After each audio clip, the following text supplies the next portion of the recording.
سورہ حشر کو دیکھیے گا، فرمایا وَلَا تَكُونُوا كَالَّذِينَ نَسُوا اللَّهَ فَأَنسَاهُمْ أَنفُسَهُمْ،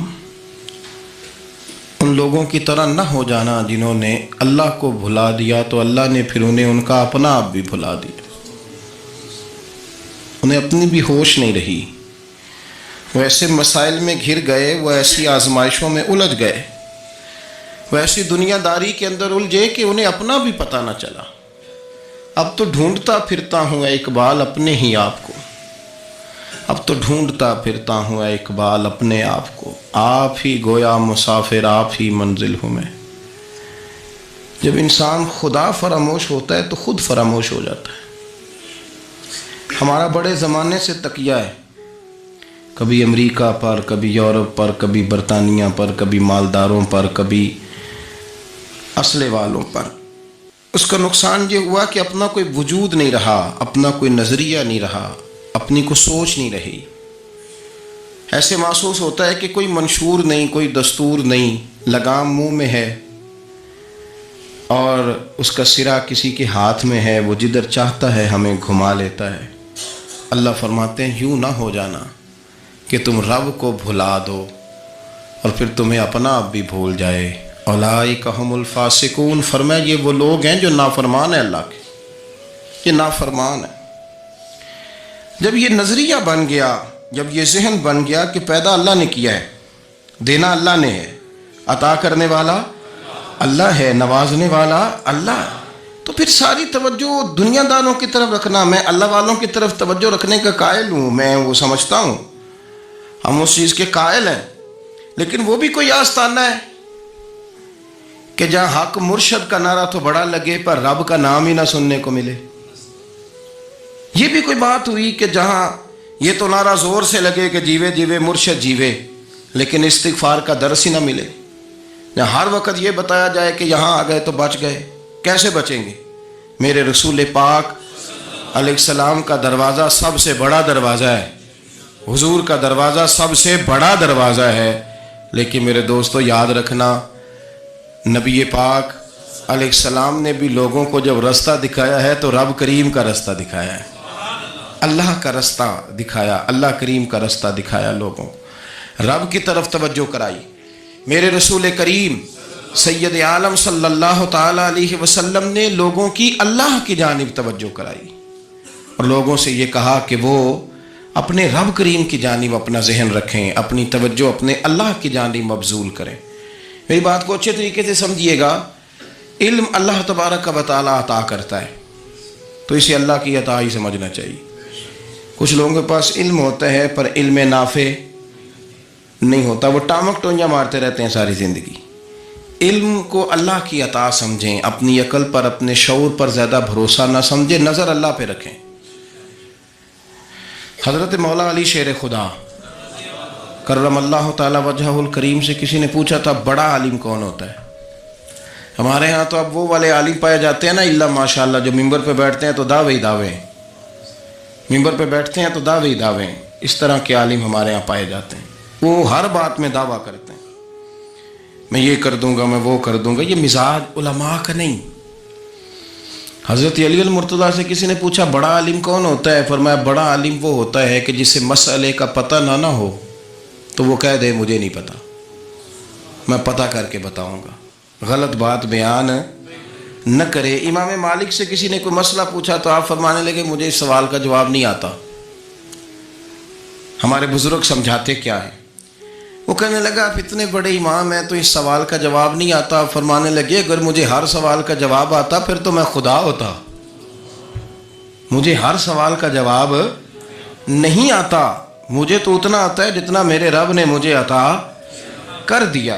اپنی نظر اللہ پہ رکھیں، نکل آئیں اس معمے سے باہر کہ میں کوئی بلا ہوں، مجھے بڑا پتہ ہے، میرے پاس 6 ڈگریاں ہیں، مجھے 10 جگہ پہ تدریس کا شغف حاصل ہے، اس سے نکلیں باہر۔ قرآن مجید دیکھیے گا، اللہ تعالیٰ نے ارادہ قدرت فرمایا کہ میں حضرت آدم کو بناؤں گا، پھر بنانے کے بعد فرمایا فرشتوں سجدہ کرو آدم کو، سب نے سجدہ کیا الا ابلیس ابا واستکبر وکان من الکافرین، سب نے سجدہ کیا سوائے ابلیس کے، اس نے انکار بھی کیا، تکبر بھی کیا اور کافروں میں سے ہو گیا۔ تو یہ جب اللہ تعالیٰ نے سجدہ کرایا تو کیسے کرایا؟ اللہ تبارک و تعالیٰ نے نا حضرت آدم کو علم سکھایا خود. وعلم آدم الاسماء کلہا. خود اللہ فرماتے ہیں کہ میں نے جناب آدم علیہ السلام کو تمام اشیاء کے نام سکھائے، سب اشیاء کے نام سکھائے. تو وہ چیزیں پھر میں نے نا، اللہ فرماتے ہیں میں نے فرشتوں پہ پیش کی. میں نے کہا کہ بتاؤ ان کے نام کیا ہے. تو فرشتوں نے جو جواب دیا ہے وہ سمجھنے والا ہے. اللہ نے چونکہ خود علم سکھایا تھا حضرت آدم کو، جناب آدم سکھایا تھا، لیکن فرشتوں کو نہیں سکھایا تھا. تو اللہ کریم نے فرمایا فرشتوں یہ بتاؤ ان چیزوں کے نام کیا ہیں. تو فرشتے کیا کہتے ہیں؟ فرشتے عرض کرتے ہیں قالوا سبحانک لا علم لنا. آپ کبھی یقین کریں اس چیز کی لذت لے تو مزہ آ جائے. کہا قالوا سبحانک، کہنے لگے تو پاک ہے. قالوا سبحانک، کہنے لگے تو بھئی آدم علیہ السلام کو نام سکھا لیے، پھر فرشتوں کے سامنے وہ چیزیں پیش کر کے کہا ان چیزوں کے نام بتاؤ. تو فرشتے کیا کہتے ہیں؟ کہتے ہیں قالوا سبحانک، تو پاک ہے، لا علم لنا، ہمارے پاس کوئی علم نہیں، الا ما علمتنا، ہمیں تو اتنا پتہ ہے جتنا تو نے ہمیں سکھا دیا. ہمیں تو اتنا پتہ ہے جتنا تو نے ہمیں، لا علم لنا، ہمارے پاس کوئی علم نہیں ہے، اتنا ہی پتہ ہے جتنا تو نے ہمیں سکھا دیا ہے، اس سے زیادہ ہمارے پاس علم. اور یہ کیوں تو نے ہمیں جتنا سکھایا اتنا پتہ ہے. فرشتے یہ نہیں کہتے یا اللہ تو زیادہ سکھا، آدم کو دیا تو ہمیں بھی دے. یہ نہیں فرمایا، فرمایا انک انت العلیم الحکیم. اے اللہ تو علم والا بھی ہے اور حکمت والا بھی ہے. تجھے پتہ ہے کس کو کتنا دینا ہے. جتنا تو نے مناسب سمجھا جناب آدم کو دیا، اور جتنا تو نے بہتر سمجھا وہ تو نے ہمیں عطا فرمایا. تو اگر آپ کے پاس علم ہے، کہیں نالج ہے، تو اس کو اللہ کی عطا سمجھیں. ہمارے ہاں بہت سارے لوگ بن کے بیٹھ جاتے ہیں. میں اکثر کہتا ہوں کہ پھر وہ دعوے کرتے ہیں میرے علاقے والے جاہل ہیں، میرے شہر والے جاہل ہیں، میرے خاندان والے پڑھے نہیں. یہ آپ کا دعویٰ ہے، یہ آپ کو خراب کر دے گا. ہم نے بہت سارے ایسے لوگ دیکھے جو بہت بڑے عالم تھے، لیکن اللہ جب لینے پہ آیا تو عقل ہی لے گیا، شعور ہی چلا گیا، حافظے ختم ہو گئے. آپ دیکھتے ہیں بڑھاپے میں کچھ لوگ ایسے ہوتے ہیں کہ جن کو یہ بھی یاد نہیں رہتا کہ میرا نام کیا ہے، میں کہاں ہوں، مجھے کدھر جانا ہے. تو اس وقت سے اللہ کی پناہ مانگیں اور اپنی نظر اپنے رب کریم کی جانب رکھیں. اللہ کی جانب اپنی نظر کو مبذول رکھیں. دوسری بات، علم کے بعد ایک چیز آتی ہے جس کا نام ہے ہدایت،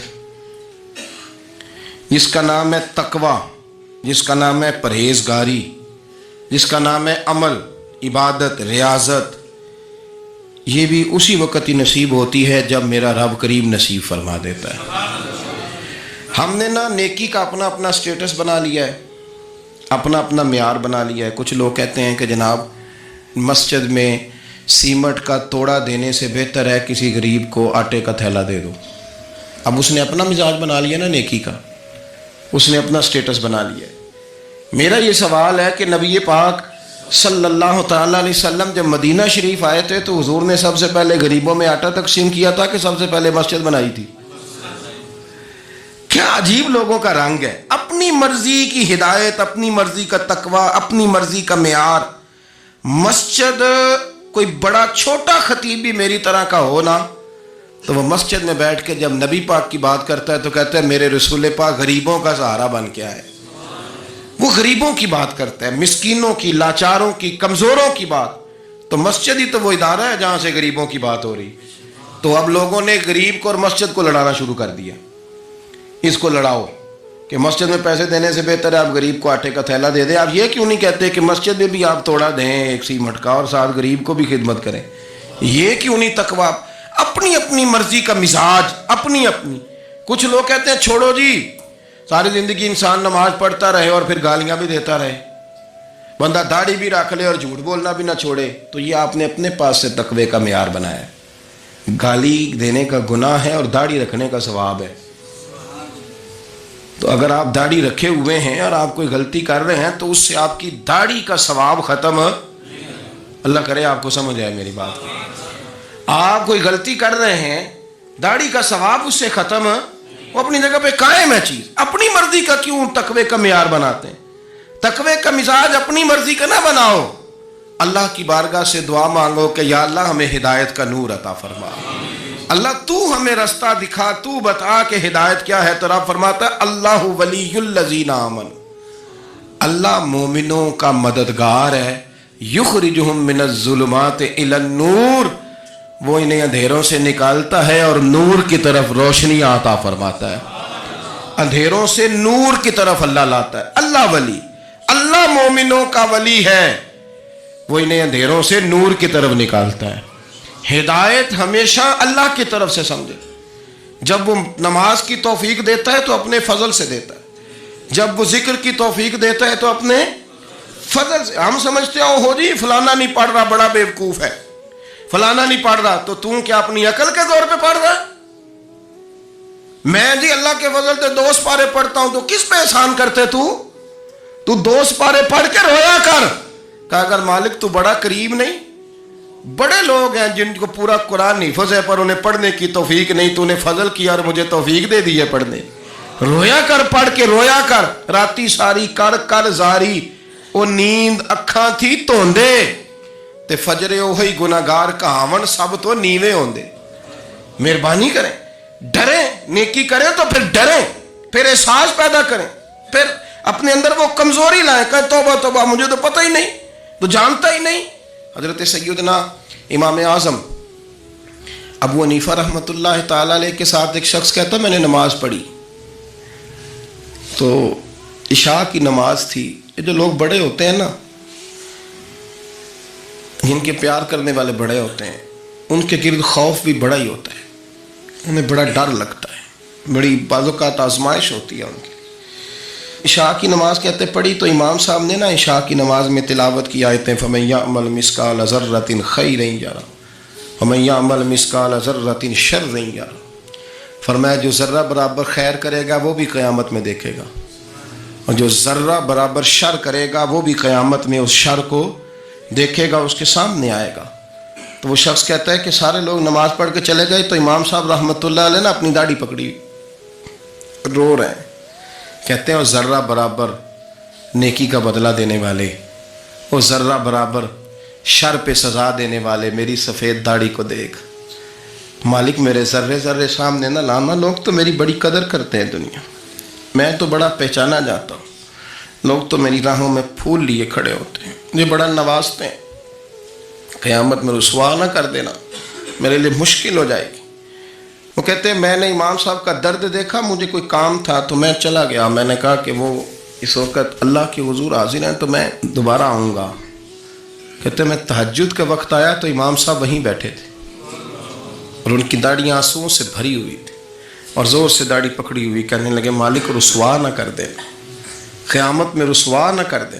یار جو ہدایت یافتہ لوگ تھے وہ تو ڈرے ہوئے تھے، وہ تو سہمے ہوئے تھے، وہ تو کہتے تھے یہ اس کا فضل نہیں، اس نے بلا لیا، یہ اس کا کرم نہیں۔ حضرت باعزید بستامی کسی کافر کو دیکھتے تو رو پڑتے، کہتے مالک تو کتنا قریب ہے، یہ بے ایمان رہ گیا، تو نے اپنے فضل سے مجھے اپنے نبی کا غلام بنا لیا، وہ رو پڑتے۔ یہاں تو لوگوں کا دعویٰ ہی بڑا ہے، نمازی اللہ خیر فرمائے وہ تو دوسروں کو گھورتا ہے، وہ کہتا ہے جنت کا میں مالک کو کنجیاں میرے پاس ہیں، میں کسی اور کو گھسنے نہیں دوں گا، اور اگر 2-3 حج کر لے تو پھر تو وہ کہتا ہے کہ اب میرے سے پوچھ کے لوگ جنت میں جائیں گے معاذ اللہ، اور اگر وہ 2 4 5 7 دفعہ کوئی نفل پڑھ لے تو پھر وہ کہتا ہے چھوڑیں جی سارے لوگ بے عمل ہیں، میں اکیلا نیک ہوں۔